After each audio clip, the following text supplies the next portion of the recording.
வணக்கம். இன்னைக்கு நாம ஒரு ரொம்பவே சுவாரஸ்யமான அதே சமயம் ரொம்பவே புனிதமான ஒரு இடத்தோட ரகசியங்களை பத்தி பார்க்க போறோம். இது வெறும் குழம்பு நினைச்சிராதீங்க. இதுக்குள்ள வரலாறு, ஆன்மீகம், ஏன் இன்ஜினியரிங் கூட இருக்கு. வாங்க இத பத்தி முழுசா தெரிஞ்சுக்கலாம். மதுரை மீனாட்சி அம்மன் கோவிலுக்குள்ள போனாலே முதல்ல நம்ம கண்ணையும் மனசையும் ஈர்க்கிறது இந்த அமைதியான அழகான பொன் தாமரை குளம்தான். சும்மா அதோட படிக்கட்டுல போய் உட்கார்ந்தாலே மனசுக்குள்ள ஒரு தனி ஃபீல் வரும் இல்லையா? ஆனா ஒரு விஷயத்த நீங்க கவனிச்சிருக்கீங்களா? இந்த குளத்துல மீன்களோ இல்ல வேற எந்த ஒரு சின்ன உயிரினமோ கூட இருக்காது. அது எப்படிங்க முடியும்? ஒரு குளத்துல மீன் இல்லாம இருக்குமா? இதுக்கு பின்னாடி தான் ஒரு பெரிய மர்மமே அடங்கி இருக்கு. அதை தான் நாம இன்னைக்கு பார்க்க போறோம். முதல்ல இந்த மர்மத்துக்கான விடைய சயின்ஸ் பார்வையிலேருந்து பார்ப்போம். இது உண்மையிலேயே ஒரு பிரில்லியண்டான பழங்கால டிசைன். அதாவது மதுரையோட புவியியல் அமைப்பு அப்படி.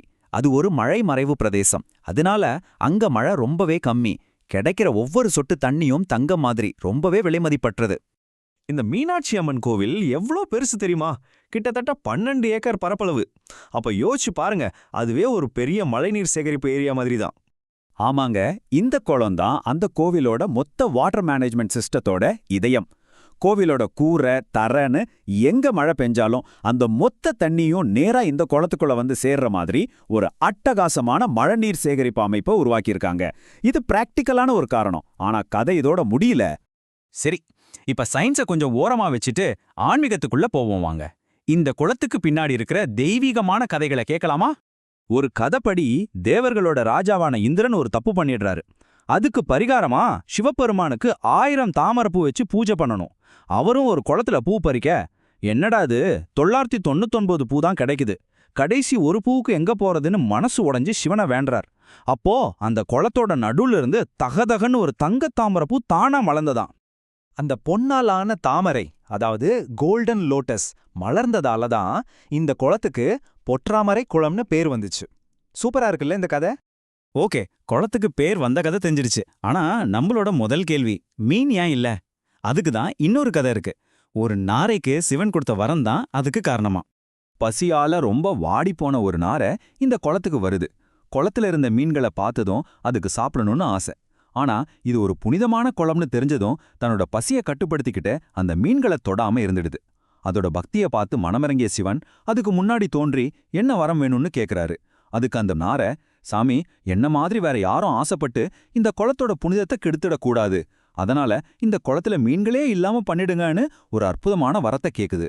சிவனும் அப்படியே செஞ்சாரு. இந்த குளம் வெறும் ஆன்மீகத்தோட மட்டும் நிக்கல, இது ஒரு முக்கியமான கலை மற்றும் சமூகமயமாவும் இருந்திருக்கு. இந்த குளத்துக்கு இன்னொரு இன்ட்ரெஸ்டிங்கான பக்கமும் இருக்கு.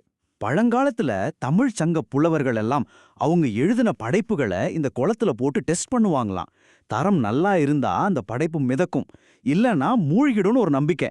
யோசிச்சு பாருங்களேன், ஒரு குளம் எப்படி ஒரு இலக்கிய நடுவரா செயல்பட்டிருக்குன்னு. இன்னைக்கு கூட இந்த குளம் மக்களோட வாழ்க்கையோட ஒரு முக்கியமான அங்கமா தான் இருக்கு. விசேஷ நாட்கள்ல புனித நீராடுறது, சாயங்கால நேரத்துல ஜாலியா படிக்கட்டுல உட்காந்து காத்து வாங்குறது, கோவில் திருவிழாக்கள், ஊர்வலங்கள்னு இது எப்பவுமே ஒரு உயிரோட்டமான இடமா தான் இருக்கு. ஆனா நில்லுங்க, இந்த குளத்தோட கதை கோவிலோட மட்டும் முடியல. இதோட வேர்கள் இன்னொரு ரொம்ப ஆழமா ஒரு பழமையான வரலாற்று பாரம்பரியத்தோட இணைஞ்சிருக்கு. இப்ப நீங்க பாக்குற இந்த 2 படங்களையும் கொஞ்சம் ஊத்து பாருங்க.